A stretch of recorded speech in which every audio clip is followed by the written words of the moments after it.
Well, welcome back, everyone, to the podcast for Cultural Reformation, brought to you by the Ezra Institute. I'm Dr. Joe Boot, founder and president of the Ezra Institute, and this is one of our core resources on a weekly basis, our podcast. Ezra is a Christian World and Life View think tank and training organization.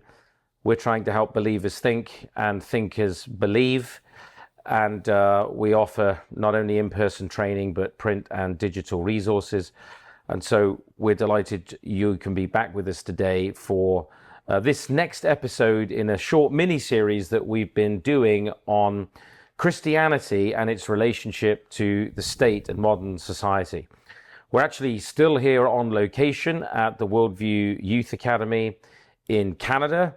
And we've been having a variety of our fellows, our teaching faculty, joining us for the program. And today, we're very blessed to have Dr. Aaron Rock, one of our fellows and a regular contributor to the life of the Ezra Institute, joining us, who's been with us this week speaking about marriage, family, masculinity, relationships, these issues that are so critical for especially for the younger generation to think through right now. And so, Aaron, great to have you with us as always. A regular feature at the Worldview Academies, member of the board in Canada, fellow for church leadership at the Ezra Institute. We've known each other a long time. We're very grateful for your partnership in the ministry. And thanks for, after a busy day today, taking some time to be part of the podcast as well. Hey, it's my privilege, and I'm glad we have a lot of people that are going to benefit from our time together, and it's been good to be here. We got a lot of very fine young men and young women that are asking some good questions and wanting to line their lives up with God's plan. So it's very encouraging to see God working in the next generation. Yeah. Well, nobody would doubt who's observing the culture at all in the West that we are facing existential crisis.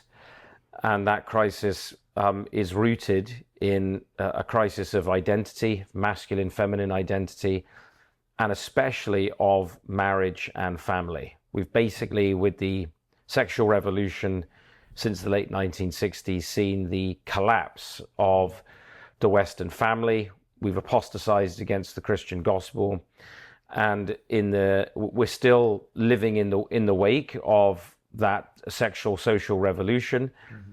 Interestingly, the millennial generation has sort of borne much of the brunt of that, and now we've reached the Z generation, where the group that we've got here this week, who are asking these foundational questions afresh, and they are challenging and they're ready to challenge the assumptions of the collapsing and decaying culture they've inherited.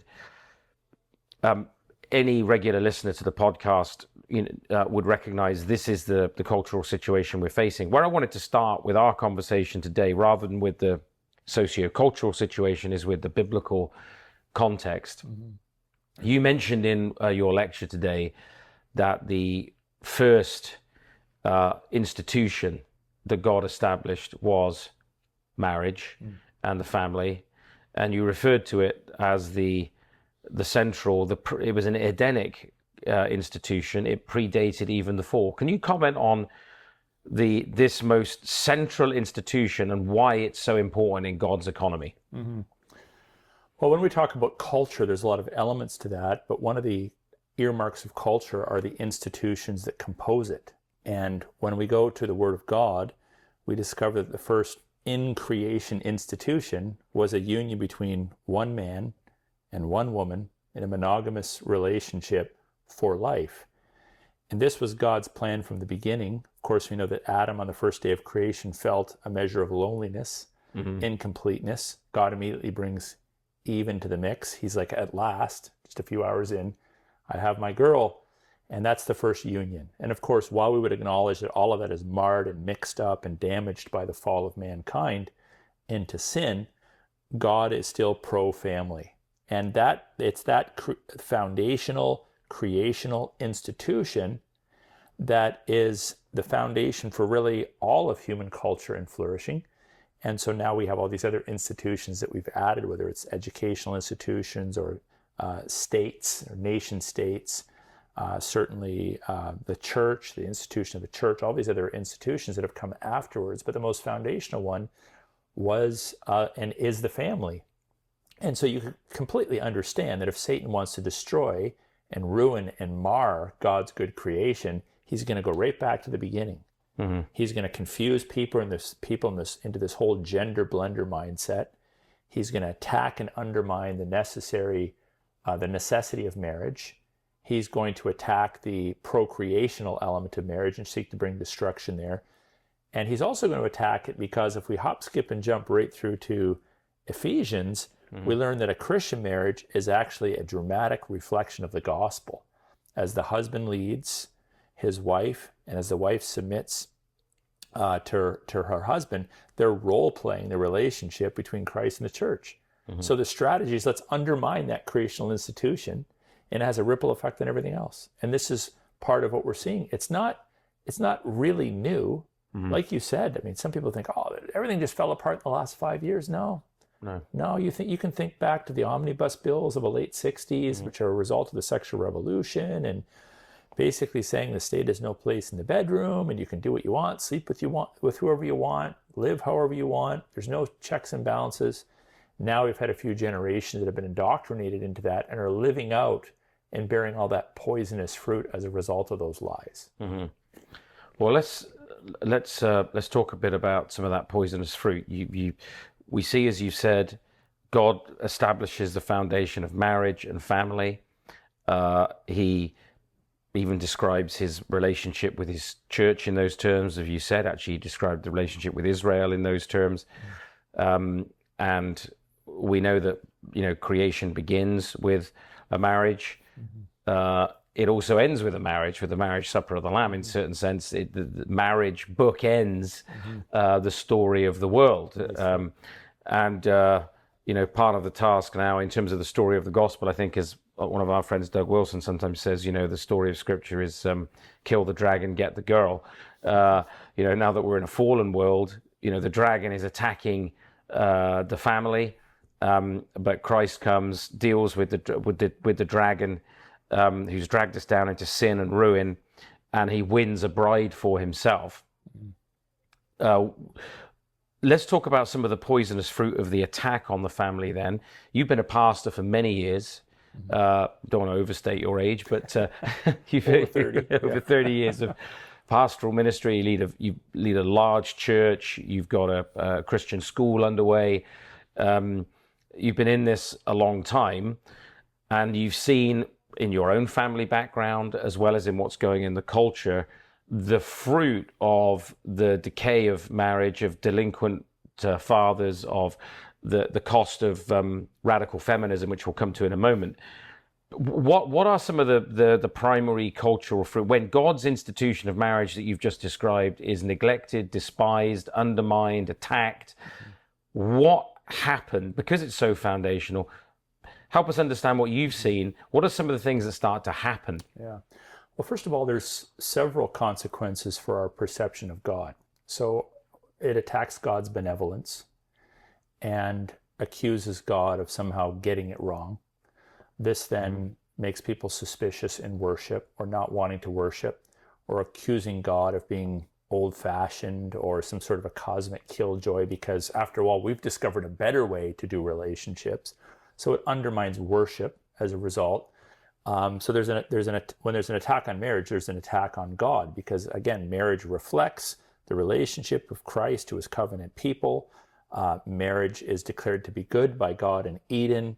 We've now declared it to be irrelevant or old-fashioned, or we've recreated our definitions of marriage to include 3 people or 4 people or whatever it might be. So there's a worship consequence to not honoring and upholding this creational institution, and then there's also just average everyday consequences. So we have a lot of confusion in culture. Ask the average young man, what differentiates you from a woman? I don't know. Maybe my biology, and even that's suspect. A lot of people are afraid of pursuing marriage because they don't really know what the boundaries and parameters are anymore. There's economic consequences, as some people that have been married multiple times, divorced, they're saddled with child support and alimony. There's instability. There's poverty resulting from that. Chaos, confusion, discipline in the lives of children, discipline issues in the lives of kids that don't have a father figure.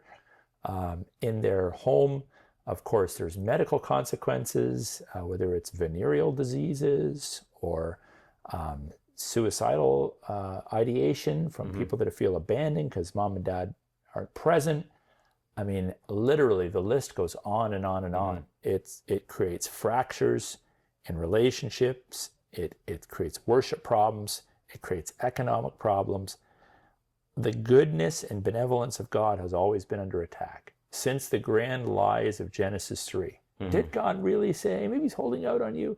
There's a fundamental attack there on the goodness of God to overturn what he declared to be good and make it evil. And we buy into those lies time and time again, and the results are always catastrophic. But what does society say? Well, we can fix that by throwing more money at it, or giving people more freedom, or butting out of people's bedrooms, or not holding them to God's standards. And it just brings increased destruction. It's very sad. You can understand, you've been a pastor for a long time too. When you're sitting down and you're talking to couples who are experiencing chaos in their marriage or child rearing discipline issues, you always go back and you find these seminal lies that the plans of God, they're a little old school, they don't really work, they're outdated, we're not interested. The lies of feminism have usurped them. We could go on and on and on, Joe. It's so important for us to align our lifestyles and choices with the Word of God. In them there is life, there is liberty, there is freedom, there's goodness, there's love, there's peace. And without them, there's chaos and disaster. You mentioned the economic side of things a couple of times, and because we're relating these discussions specifically to the problems facing the state, one of the things that has always struck me, and I mean, people can do the most simple Google searches on this, the cost to the state of the breakdown of the family is astonishing, because the family is the first school. It's the place where you in a certain sense you learn government, you learn self-regulation, you learn all the basic disciplines. We recently interviewed a Canadian sociologist, David Haskell, and talked about all of the studies which now demonstrate this. They show this. Anybody who's done the research knows that the collapse of family, the collapse of marriage, basically reduces people's well-being in every measurable sense. And yet somehow the state continues to pursue an anti-family agenda, and we're seeing now the collapse of the welfare states. I mean, in Europe, the financial burden now on the collapse of family and the collapse of manhood in particular, which we'll come to next, are so great. We've got 1 in 10 working age people in Britain, for example, 1 in 10 who are on some kind of work-related benefit, some kind of income support or some kind of disability benefit, because they're not working. Right. And there is no economic model that man knows of to sustain these welfare states when you've got a declining working population and a ballooning public welfare cost, because those responsibilities that were historically taken by the family to care for children, raise them, as you say, in united, not divorced, separated families, to educate our children, to ensure that they get help them get their first leg up into the right job, or supported in getting their house. Then, of course, support of parents in old age. All of these things are increasingly thrown on the state as the family collapses. Yeah. The cost is absolutely crushing. Before we move on to talk a bit about feminism, are there things that the church and Christian families can be doing to actually address this issue, of rather than palming off the family onto the state? What are some practical things that Christians can be doing to say, no, we're not going to participate in that suicidal course? I think to a degree. So when my parents separated when I was a child, my dad had a decent job, middle income job. My mom had 6 children, to care for. So when my parents separated, my dad could not sustain paying for his own lodgings and his own expenses and then supporting all of us. And so as a result, really both sides of the family dropped significantly economically, and we lived off the welfare system. My mother received, I think it was called Mother's Allowance back then. People from the church would often drop off groceries. So the net result is that other people had to work to provide for our family, when if my parents had stayed together, we could have provided for ourselves. You take that and you multiply it by hundreds of thousands of people across North America, and you create an almost impossible circumstance. Like if every church carved out 75% of its budget to support such families, I don't think they would even come close to meeting that need. And so when you create literally a systemic issue across a nation like we have in Canada, it feels like you're trying to take your baby finger and plug a broken dam. We can and should, to the best of our abilities, meet the needs of the legitimate widows and orphans in our church as God gives us opportunities. And the Bible says, he who does not provide for his own is worse than an infidel. Our generosity starts within our own families, with families taking responsibility to care for maybe a sister whose husband's abandoned her, or a daughter whose husband's abandoned her. So it starts in our family units. But if the church has opportunity to step in, it almost seems overwhelming at times to think of how could we create a functioning church that tended to all the social ills and evils that have resulted from an abandoning of God's laws and rules and regulations. It would be almost, I think it almost is impossible at this point to do it on our own. So this is why we also need to attack some of these issues on a cultural level and bring reform, so that some of these economic burdens, some of these consequences are mitigated against. And by the way, the basic economic cost of food, housing, and clothing is not where it all ends. We have kids with severe behavioral issues that require then specialists in their schools to deal with it. When I was in Bible college, I had a bunch of part-time jobs trying to pay my way through. One of the strangest jobs I had is I was hired by a transportation company to sit in the back of a big van, and I was the security monitor. This company was hired by the school board in London, Ontario, and their job was to go around to all the schools and pick up all the brats that couldn't be put on the typical school bus because they'd kill people, attack people, get violent, assault people, flip out, freak out. These were all these kids from dysfunctional homes with all these issues that were so bad they could not sit on a regular school bus without assaulting some other kid. So at the taxpayer's expense, they'd have to hire guys like me, one guy in the front to drive, one guy in the back to monitor, pick up all these kids. You get these kids on the bus that were 10, 11, 12 years old telling you to F off, screaming in your face, yelling at you, showing total disrespect. But you kind of had to monitor them and drop them off at their home. Well, that's just one of many programs that have had to be developed to deal with the delinquency that we see among a lot of school-age children, violence, medications they need to settle their emotions, kids that are younger and younger getting involved in addictive behaviors, fentanyl use, methamphetamines, which then requires medical attention, which then balloons the health costs. It's a complete disaster. And what's our government's response to all this? Well, let's just give people freedom to do whatever they want. Well, they're not really doing what they want. Their behavior is affecting everyone. And so we need to remind people, like, these are not like victimless. It's like a victimless consequence when families break down and people divorce and parents separate. It affects everyone. Yeah, it's a community issue. And so we need to do our best as a church, but in and of ourselves, we're going to run out of money pretty quick. And so rather than putting Band-Aids on these, we needed to deal with some more of these systemic issues and bring reform to the culture. It starts in the church. I mean, if Christian families can't even get their act together, and I'm not saying that all do or all don't, there's a combination thereof, but Christian families need to make sure they're raising godly, conscientious children and conducting themselves properly in marriage and in family life. Yeah. Well, I was speaking at a church recently, at an inner city church in the United States, and an amazing black pastor there who's also a detective working in the cities, bivocational. And we were talking about the social problems, the social issues.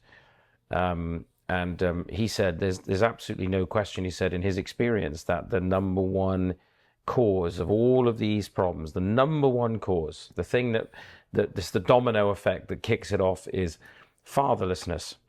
So let's talk about that for a moment, because we've got the problem of feminism in the culture. We have the state sponsorship today, political sponsorship of feminism. By feminism, of course, we mean basically the agenda to break down the distinctions that God has set in place between men and women, the hierarchical structure of the family, the attempt to undermine God's order with an ideology that tries to join what God has separated and separate what God has joined. Radical feminists in recent years have been shocked at the behavior of the trans movement and all of this, and yet they were the ones who opened Pandora's box. Now, God reveals himself in Scripture covenantally as Father, right? God, that's how he reveals himself: Father, Son, Holy Spirit. And his covenantal name, which says something about who he is toward us, is our Father. And you've already mentioned the fact that when we actually radically distort the image of God, when the family is distorted, we actually distort the image of who God is. And that's why, of course, radical feminists, they develop feminist theology, and then all of a sudden they're praying to our mother who art in heaven, and you go to this matriarchal type of which pagan religions have often been matriarchal. But God reveals himself as Father. And so fatherhood in the Christian family obviously is saying something about who God is, and therefore fatherhood in society is saying something about who he is. The issue of feminism, can you talk about some of the impact then of this, when we reject the living God revealed as Father, Son, Holy Spirit? We see an implication for the family. We start to see fatherlessness. Can you talk a little bit about the impact upon men? Because when we talk about the decay and decline of society, we often talk about divorce, women as victims. We often talk about the problems of pornography, of licentiousness. And very often men are painted to be the villains. And in some cases, of course, men can be the villains, but women can be the villains equally so. We're all fallen and in the grip of sin. And actually, when you look at the studies now, we're seeing a lot of the divorces are being initiated by women in middle age. They've had some kids, or they've been married for a while, and they say, "Oh, I'm bored of this guy. I'm tired of him. I want fun. I want to go back to the gym, and I want to attract a different man. I want a different kind of lifestyle. I don't want to be imprisoned in this anymore." And so a lot of the marriage breakdown is being driven by a feminist agenda. Can you talk a little bit about the impact of feminism? Yeah, we've talked about the impact of godlessness on the culture. What's the impact upon men, and especially on young men, as you've seen it and experienced it in pastoral ministry especially? Yeah. The first thing that comes to my mind is fear combined with an identity crisis, where young men are not being provided by the broader culture with a positive vision of masculinity. They're essentially being told to sit down and shut up. Let the women have their time in the limelight. Interesting, I'll just make this sidebar comment. Feminism is basically this whole girl power movement, or it's tied to this girl power movement. So ladies, you can do whatever you want, which is a grand lie. That's not true. None of us can do whatever we want. We're always subject to our biology, our opportunities, but you can do whatever you want. It pulls off any sort of sexual restraints and encourages women to just kind of, live the licentious life, flaunt your body, pursue whatever form of sexuality you want, which interestingly is abused by pornographers, for example, having lured women out of the home, out of the family, out of a positive view of childbearing, into this world of rampant sexuality and supposed liberation and freedom. They actually become enslaved, many of them by men that are on one hand telling them pursue the feminist ideal so that we can enslave you to abuse you further. And so it's a real vicious, nefarious affair, the feminism, especially as it's gotten worse and worse in its they call it fourth wave. I think we're in the fourth wave now. So it has a negative effect on women. It's confusing. It's in many ways dehumanizing to women. Women are encouraged to pursue careers they're not biologically designed for. Puts them in danger's way. They often end up isolated and lonely. They don't understand why men don't want them, because men are terrified of how they're supposed to act and react and interact with them, and they just choose to stay single. And so that's a problem. But back to your main question with men, I think a lot of young men, if you say, like, what does it mean to you to be a man? Well, yeah, I know what it means biologically, but they don't really want to say. They're kind of afraid to say because they're not quite sure what a positive view of manhood is. So when we say to young men, maleness is about taking initiative. Maleness is about dominance that is constrained by gospel categories for the good and benefit of the other and the protection of society and the protection of your wife. Maleness involves being a provider to the best of your extent to your wife and your child. Maleness involves protecting your wife and children from harm. It's almost like, are we allowed to be talking about that? Like, aren't these negative words? Aren't these nasty words? Deep within the heart of a regenerate man, he hears the truth. But because the voices of the world are telling him all these lies, sit down and shut up, don't initiate, wait for her to take the first move. Your job is to be a co-equal in terms of providing. It confuses a lot of young men. And so what I'm seeing is, instead of pursuing the beauty of marriage and the mystery of pursuing that woman and trying to figure out her living in relationship with you, they pull back and they pursue artificial forms of relationships in the form of media addiction, the whole avatar world, comic book world is on the rise, video games, and of course pornography. As their outlet for their natural desire to find sexual gratification. It's all poisonous. It leads them down the wrong path. So we have these hollowed out men that are afraid of relationships, afraid of vulnerability, afraid of intimacy, not convinced that they're even allowed to pursue women, not satisfied. And then what I'm hearing from a lot of young women is, why are the guys not pursuing us? We're waiting here. They're not coming our way. Because society's created this perfect storm and undermined those most basic elements of masculinity and femininity. So what we're trying to do in our church and our ministry, we want men to lead and be okay with that. That's not a swear word. We want men to lead. Well, let me cut in there because that would be my next question. Is you've articulated the crisis really well, that's been generated by feminism and the problems of fatherlessness, confusion of masculine identity, men not knowing who they are, young men not having the right role models and all of that. And this has been going on such a long time now. What is then the route out? I mean, we need to recover, even at the most basic level. Let's take the issue of demography, right? The demographers know that the populations of the West are in free fall, that they are collapsing. We're not having enough children. And because people are in insecure relationships, they're not in marriage relationships, and outside of marriage, people feel insecure in their relationship. They're much less likely to want children.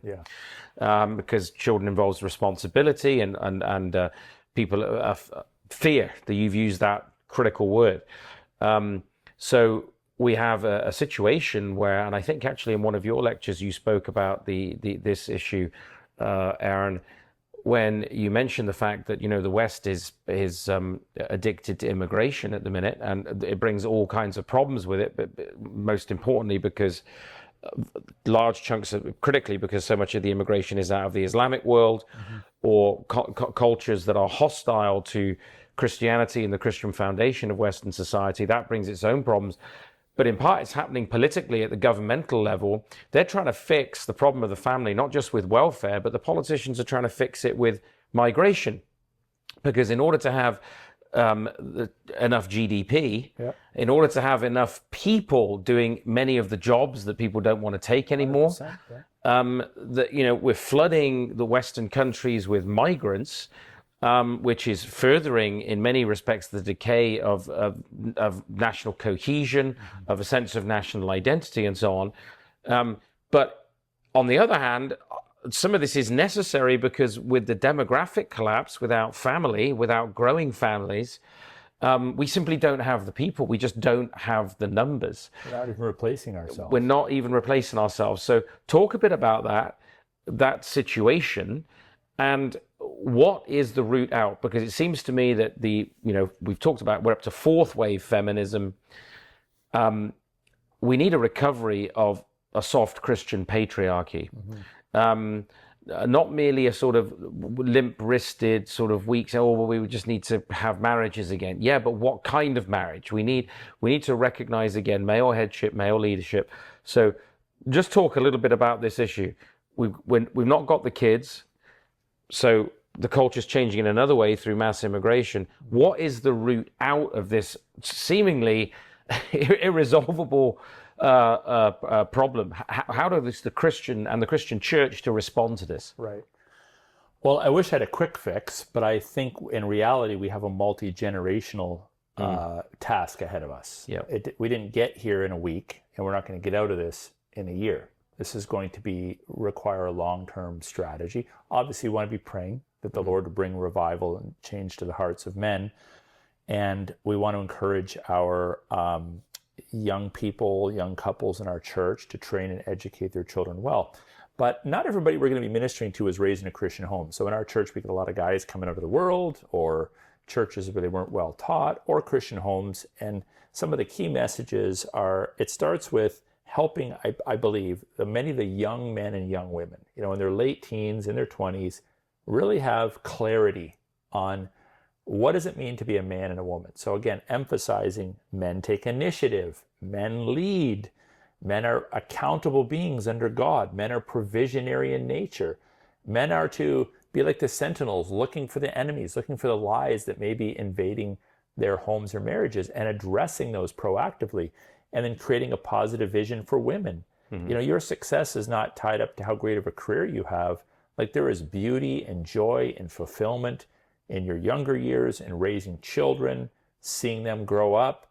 There's nothing wrong with a woman working outside the home if it doesn't interfere with raising the children, and being an influence on the older women, teaching the younger women in our church. So this comprehensive plan to let's make sure that any of the young people under our care as older men now are well informed and instructed on what it means to be a man, and the young women are well instructed on what it means to be a woman. This is what we're doing here this week at this camp. I'm delighted to see it happening.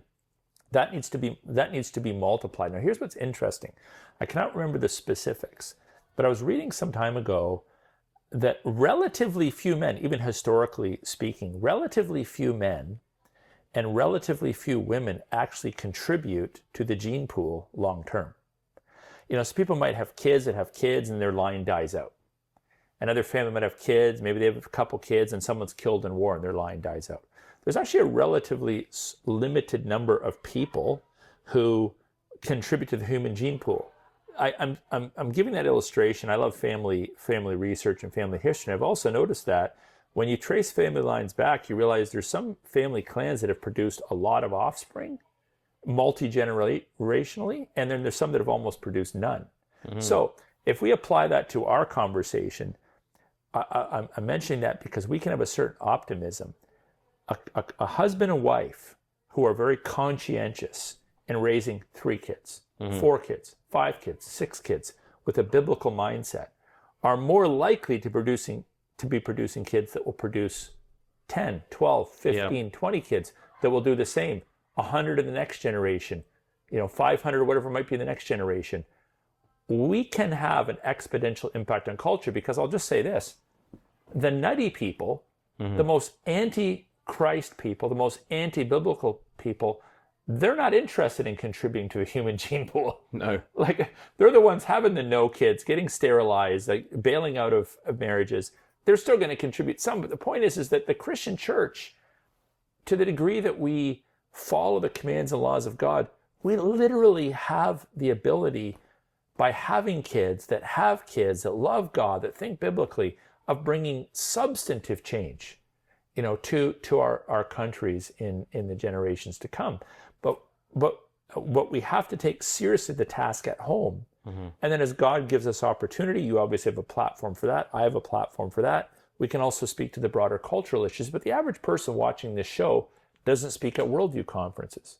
No. And isn't going to write books on worldview issues and doesn't have a pulpit to preach from every Sunday. And so this isn't just for guys like you and I to influence the culture. The average Christian couple that trains their kids in these basic categories of biblical manhood and womanhood and encourages them to have children, lots of children, and to love those children, and to nurture them, and to have more children, can bring exponential change over the generations. And again, we didn't get here overnight. I know we'd like to have a quick fix. Like, how can we fix this in a year? It's not going to happen. It's going to take a while. We've only got a little bit of time left, but I had a couple more quick things I wanted to touch on. I agree that this is a multi-generational task. We didn't get into it overnight. We're not getting out of it overnight, and it's going to require faithfulness. In the midst of that, because there are others who have recognized it's an existential crisis for the culture. Yeah. Some are looking for the silver bullet. They want this fixed next week. They want it fixed tomorrow. And so they're looking often to humanistic devices, maybe the seizure of the levers of power in some way to try and, is there some way we can just somehow suddenly impose from the top down this vision of family and Christianity, and along with that, you've also got in the recognition of the need to recover manhood. We're seeing kind of like a sort of pseudo-Christian machismo reappearing, where you got a lot of guys who think, well, if I can post pictures of myself pumping iron at the gym, if I can sort of show myself to be real macho, a tough guy, if I can really put the women in their place and get my wife under submission, that somehow we're going to fix it. And there's almost, it seems to me, there's, like with all of these situations, the pendulum has a tendency to swing, right. And in the sense of desperation that is gripping some in the life of the church, there's almost a view that men have to look back to some medieval or even neo-pagan paradigm of manhood, and they're even talking about the servant leadership of Christ as he modeled it is somehow feminine. And that, it's all about being loud, brash, macho, mocking your opponents and so on. What do you say to that? Are you seeing some of that? How would you respond to that? The danger of falling into a parody of manhood over against biblical patriarchy, biblical masculinity. Yeah. Well, in my flesh, my first response is, you look like an idiot. I mean, come on, man. There's a lot of these guys, they're Poindexters, but they're trying to act like tough, macho men who have their wives under control and, are having all sorts of children and, again, pumping iron and got the tats, and there's always the whiskey glass strategically placed beside their photo shoots and whatever else. And it's so grossly surfacey that it's almost laughable. Like, I find a lot of that more than embarrassing. Like, I feel for the guy. Like, you're literally embarrassing yourself, buddy. But in my more mature moments, I'm like, that is just not how Jesus acted. No. I mean, Jesus was willing to throw tables around, but he was also able to care and tenderly nurture, the adulterous woman, to heal the sick, the blind. He was the manliest man in the truest sense that ever lived, the second Adam. And we also need to then look at the scriptures. I mean, a lot of these guys need to go back to the basic Bible, Galatians 5. Like, check out the fruits of the Spirit. Yeah. Love, joy, peace, patience, kindness, gentleness, self-control. How are those being modeled in your life? And stop looking for these, external quick fix solutions. One of the interesting things about men, which I appreciate, is we tend to go through these. Now that in my 50s, I can go back and I can think, oh yeah, that's what I was as a teenager, and then my 20s, 30s, 40s, 50s.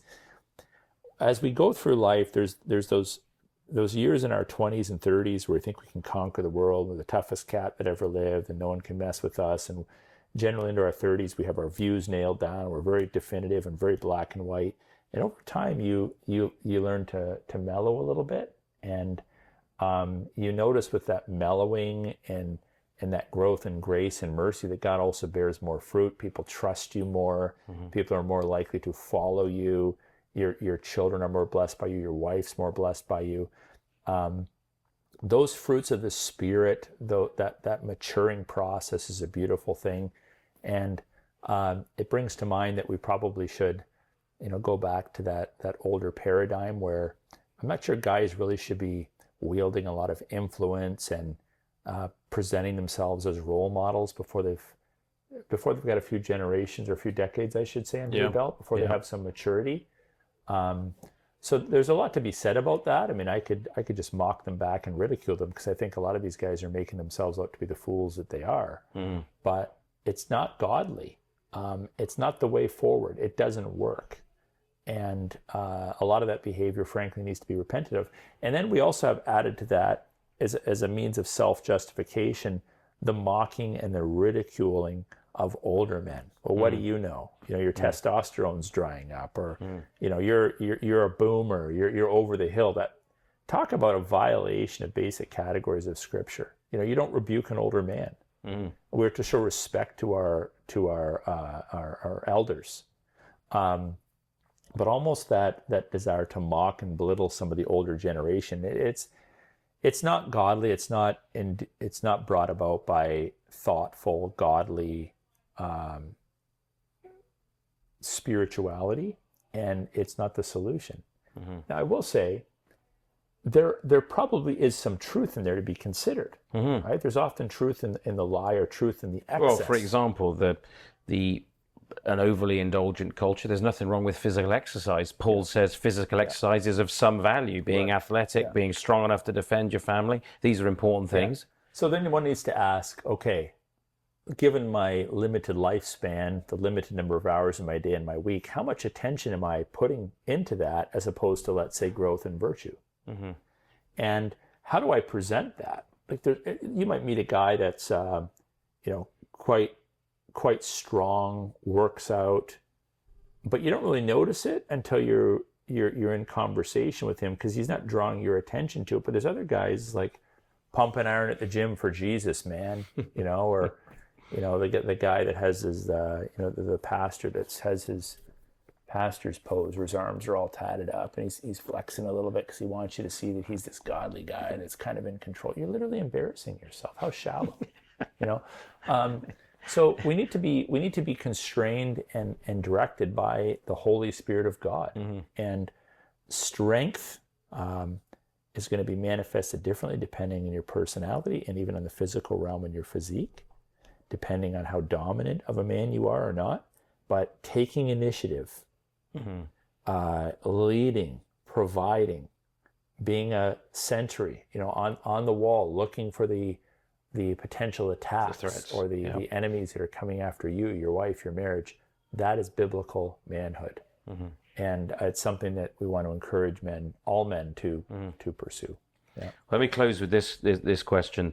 The modern state has sponsored this self-destructive situation. Now, of course, politics as we often say, is an aspect of culture, but it's downstream, right? It's not at the source of cultural life. It's what sort of tips out of the way in which the culture is directed. So we get the kind of governments we deserve. People in the West elect these governments, but we've got to. I mean, there was an article even today from Australia where the Australian government is handing out over $4,000 Australian dollars to women who have late-term abortions after 20 weeks. It's literally supporting it, sponsoring it. Any final comments on what do we do? How can we respond to the godlessness of the state here in the current climate? What are some of the things that Christians can do proactively in recovering a vision of the family in the face of those kinds of decisions of the modern state?